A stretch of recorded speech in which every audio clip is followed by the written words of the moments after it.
Long ago, early explorers discovered this land and knew it was special. In 1513, Ponce de Leon would arrive on what he thought to believe was an island in the Atlantic Ocean. He would name it La Florida. 371 years later, Henry Flagler, in 1884, while on a honeymoon with his wife to St. Augustine, discovered the potential of this coastline and decided to put resorts up and down the shoreline, and then a railroad all the way down to Key West to connect his resorts.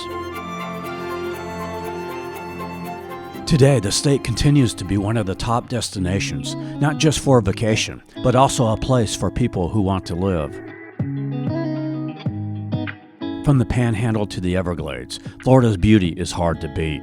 Its weather, its freedom, its economy, jobs, continues to attract people today.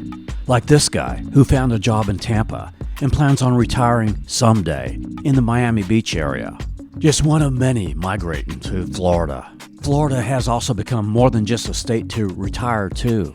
Its climate allows the active lifestyle, a place to recreate year-round, a fountain of youth for many.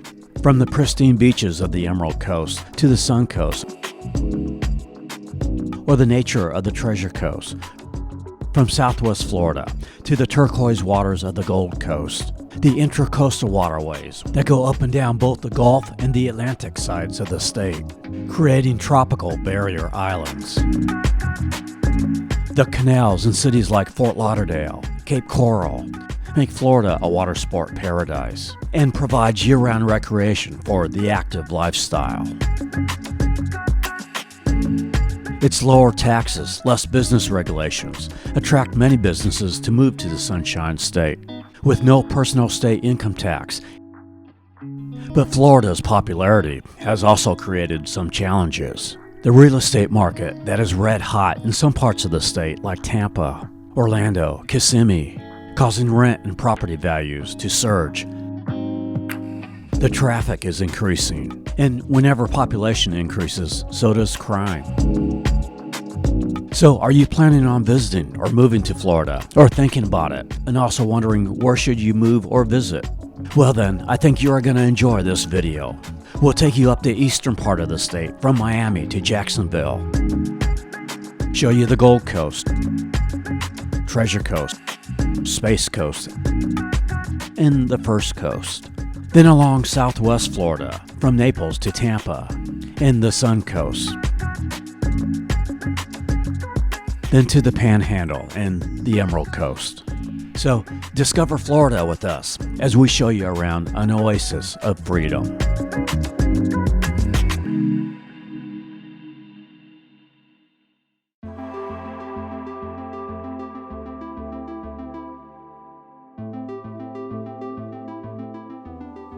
Whenever a city grows, there is always going to be negatives like traffic and crime and rents and housing going up.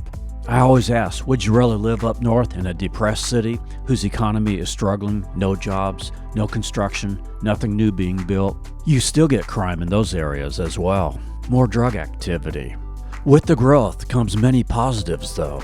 More money flows into the community, more businesses move in, creating more jobs, more dining and entertainment, better restaurants, better nightlife, more places to hang out at, socialize, meet people. The key is what the local governments do to handle the challenges. Is there support for law enforcement to keep the crime to a minimum?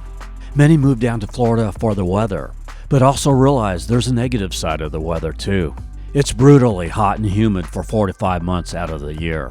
But then you get 5 months of paradise in the winter. For 3 months out of the year, July, August, and September, you have to be concerned about hurricanes. If you have allergies, the pollen can be very high in the springtime. On the plus side, the sun is just healthier for the mind.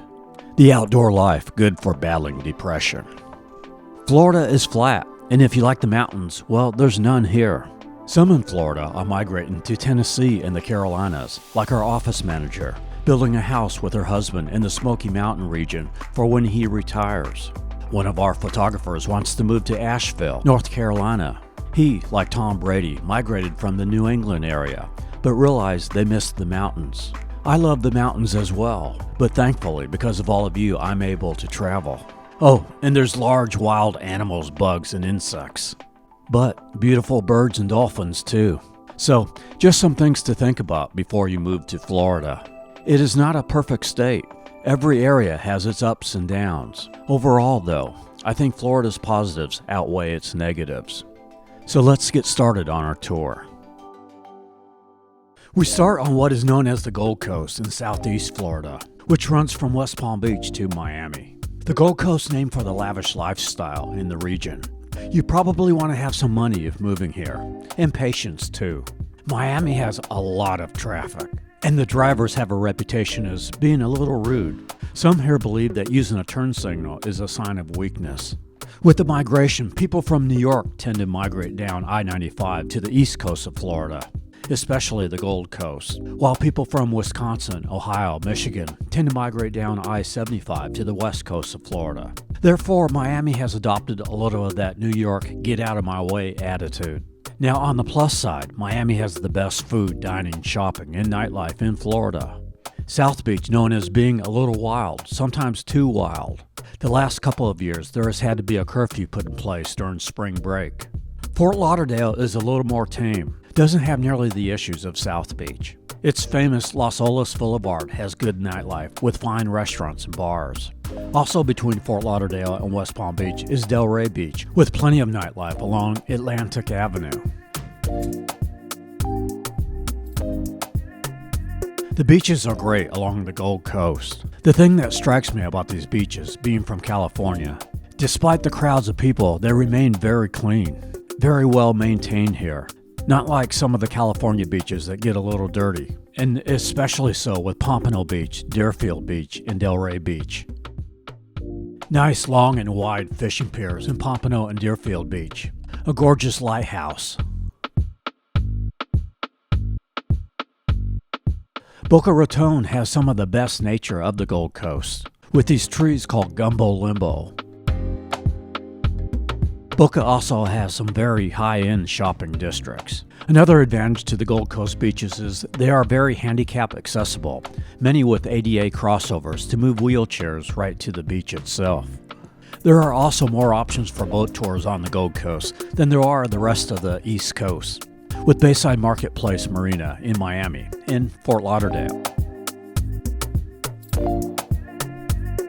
It is somewhat limited in Palm Beach, but there is the Hakuna Matata catamaran and Diva duck tours.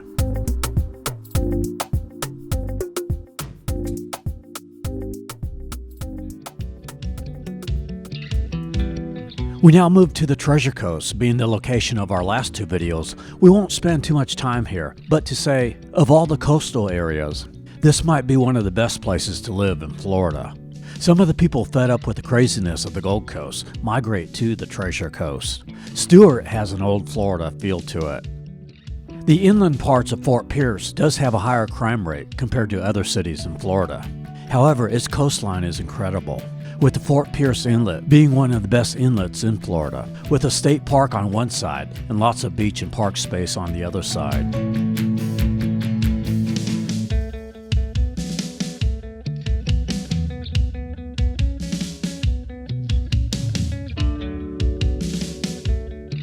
Further up the coast is Vero Beach, which is more on the quiet side of all the public beaches. If you really like going to the beach regularly, I think the Treasure Coast and the Space Coast are where you might want to live. Parking generally is free other than state parks, and the accessibility is great. Unlike the West Coast, the East Coast has a highway, A1A, a coastal highway, that provides easy access to its beaches, especially from Cocoa Beach to Jupiter. The West Coast, you have white sand, but not as many smaller public beaches. Vero Beach sits directly across the state from Clearwater Beach, and much less traffic and crowds.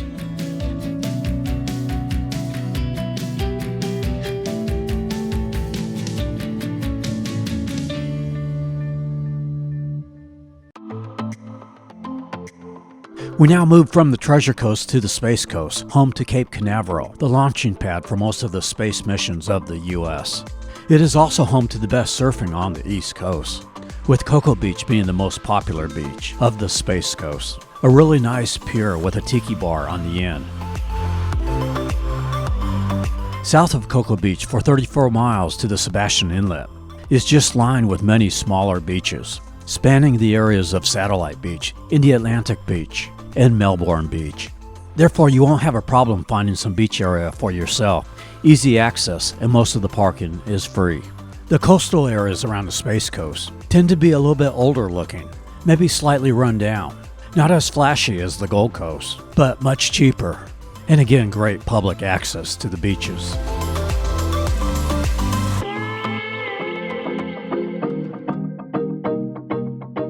Florida's Fun Coast encompasses Daytona Beach and the coastal areas of Volusia and Flagler counties.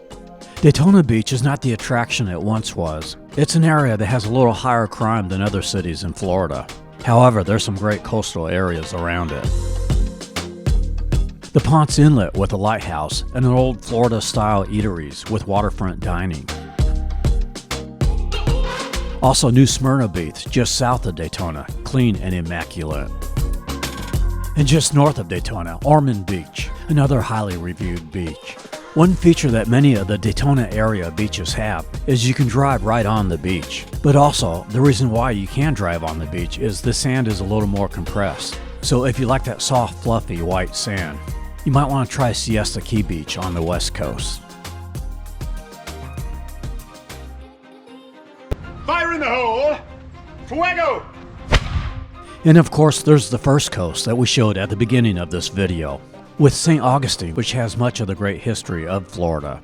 From November to the end of January, they have the Night of Lights, where the town is lit up with many lights.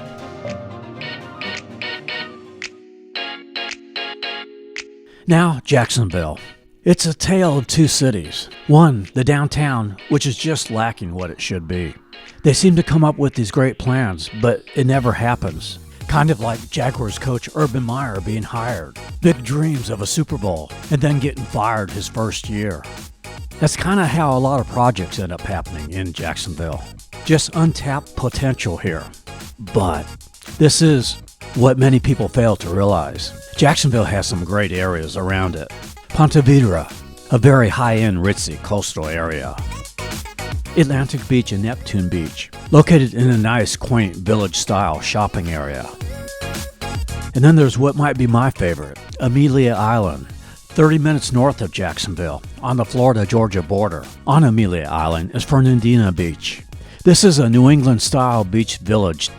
I kind of liken it as a city in Maine, only located in Florida. Okay, let's move from Northeast Florida all the way to the southwest corner of the state, to Marco Island.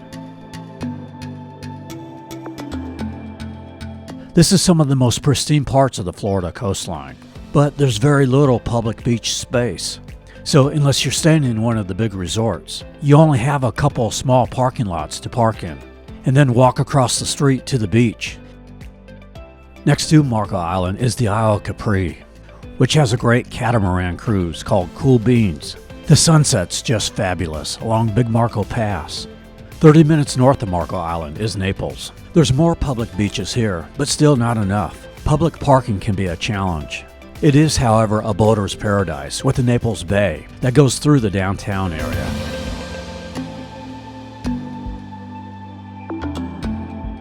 Also, two great downtown shopping districts in Naples. It is a pretty good place to spend Thanksgiving or Christmas, the shopping districts all lit up. The historic Naples Fishing Pier, where you are able to fish without a license.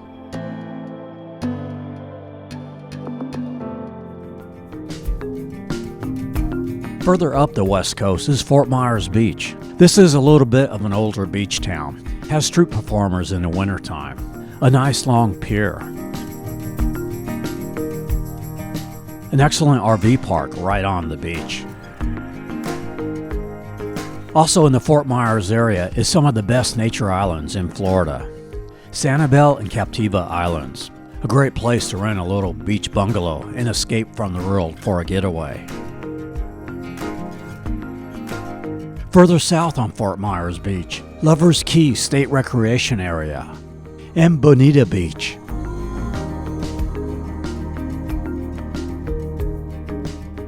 Across the river from Fort Myers is Cape Coral, a residential area with canals, one of those hot real estate areas in Florida right now. Very popular for those with boats, as you can dock it right in your backyard.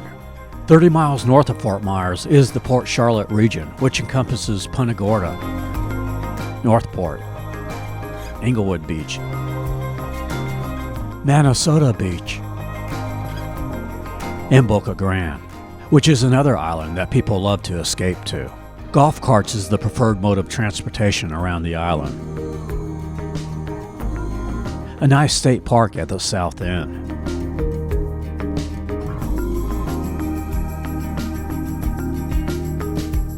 An hour north of Port Charlotte is Sarasota, that is considered part of the Tampa Bay area. Located here is a very highly ranked beach, rated by TripAdvisor as the #1 beach in the country multiple times, Siesta Key Beach. Sarasota, though, has been getting very crowded. We'll be doing a new video of Sarasota in the coming winter. Just north of Sarasota is Anna Maria Island, where we did one of our most popular videos, Anna Maria Island, 7 Miles of Paradise.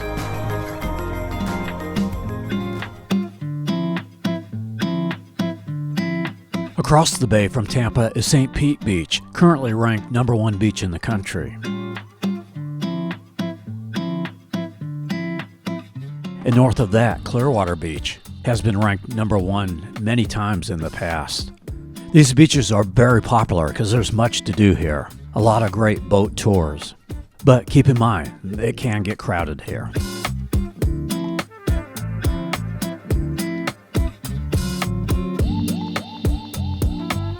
The Nature Coast is the area north of Tampa Bay, includes Crystal River area, Weeki Wachee, where you can see mermaids. We want to do a video here soon. And north of that is the Forgotten Coast around Apalachicola. These areas are not as nearly densely populated, a lot lower property values. But also keep in mind, there's no nightlife here either, if that's your thing.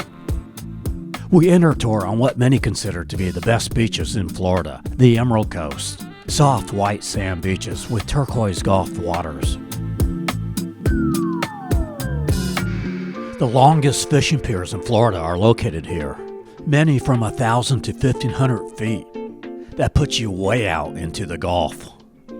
The nice thing about this area is you are further up north, so not as brutally hot and humid as South Florida, but it still does get fairly warm. However, in the wintertime, it can get cold too. It is probably why more Californians tend to migrate to Pensacola, a little lighter humidity than Central or South Florida. The Destin area known for beautiful white sand beaches, while around the Harbor Walk area can be extremely crowded. You go to areas west and east like Fort Walton Beach, plenty of beach space to enjoy without the massive crowds.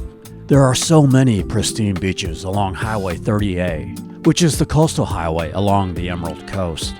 I don't have much of Pensacola to show you, but we are planning to do a video there later this year.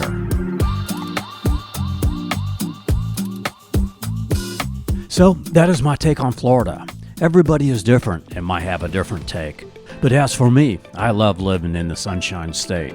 Although I love my birth state of California, I would take Florida over California any day. Well, maybe not on a hot, humid day in June. I might prefer San Diego. But overall, for living in, I love Florida. This video was just an overview. But if you would like to see more detail of an area, we do have full feature videos that show the places of interest, restaurants, boat tours, and other things to do in these regions. I'd encourage you to check out those videos. We are Tampa Aerial Media. We film travel videos not just in Florida, but across the USA. If you would like to hire us to film your city or region, contact us at info@tampaaerialmedia.com. Also, if you want stock footage from any of our videos, email me there as well. If you have questions on Florida, write in the comments below, as I do respond to comments very regularly. I know I didn't cover any inland areas in this video, but we will be doing a big video of Orlando in the next few weeks. From the great state of Florida, I wish you blessings to you, wherever you may be.